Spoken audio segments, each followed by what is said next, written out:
अस्सलामुअलैकुम दोस्तों, आप देख रहे हैं यूट्यूब चैनल और मैं हूं अंसर सियाल। दोस्तों, पाकिस्तान के हवाले से 3-4 नई इंपॉर्टेंट न्यूज़ हैं जो मैं आपके सामने रखने जा रहा हूं। 2 नए केसेस सामने आए हैं लॉ एंड ऑर्डर के हवाले से, वो मैं आपके सामने रखूंगा। और एंड वाले पार्ट में बात होगी इमरान खान साहब की आज जो मीटिंग हुई है कुछ यूट्यूबर के साथ, और उन्होंने कुछ नई चीज़ें जो हैं वो मुतारिफ कराई हैं, इस पे बात होगी। कुछ नई खबरें उन्होंने दी हैं, इस पे बात होगी। लेकिन स्टार्ट करते हैं दोस्तों एक और नए अफसोसनाक केस से। अभी कल ही मैं एक केस करके हटा हूँ जो कि ट्रेन के अंदर जो कुछ हुआ जिक्रिया एक्सप्रेस के अंदर, और आज एक और केस दोस्तों सामने आया है।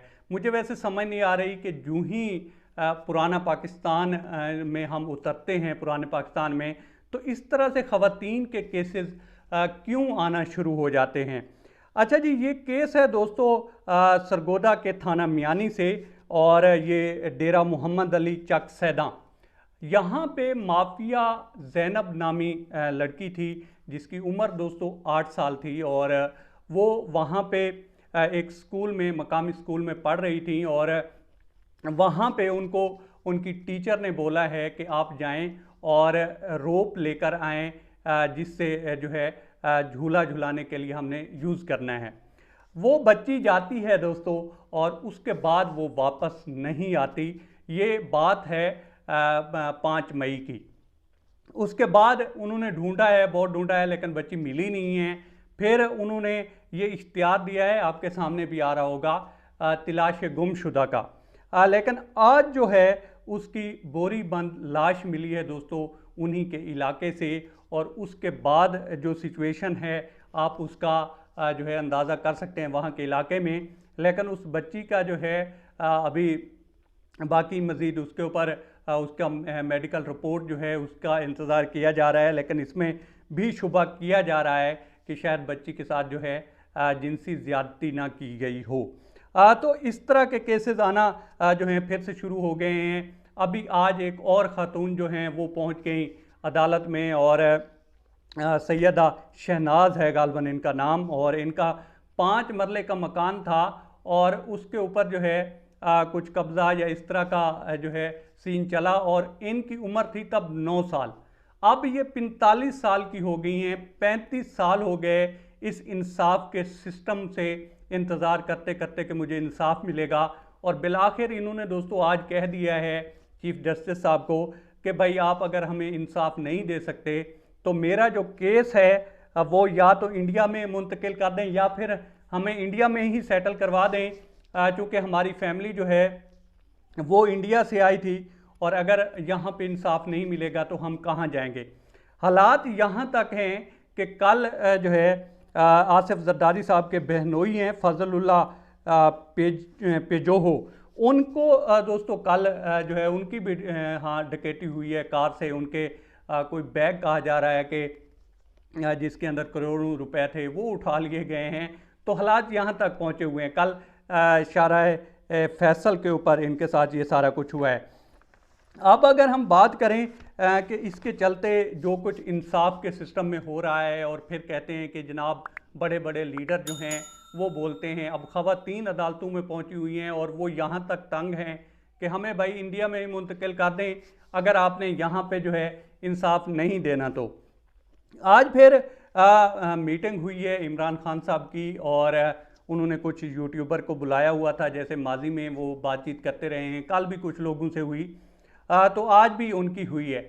अब यहाँ तक जो रिपोर्ट हो रहा है वो ये हो रहा है दोस्तों के उन्होंने कहा है कि जी इसराइल को लेकर मेरे ऊपर भी दबाव था कि उसको आप तस्लीम करें, और मुझे यहाँ तक कहा गया कि भाई आप अपने जो मुल्क है उसकी सोचें। ये कहना था इमरान खान साहब का कि मुझे कहा गया कि आप अपने मुल्क की सोचें, और इस हवाले से मेरे ऊपर दबाव था। लेकिन जो दबाव डालने वाले थे उनका नाम जो है मैं जाहिर नहीं कर सकता।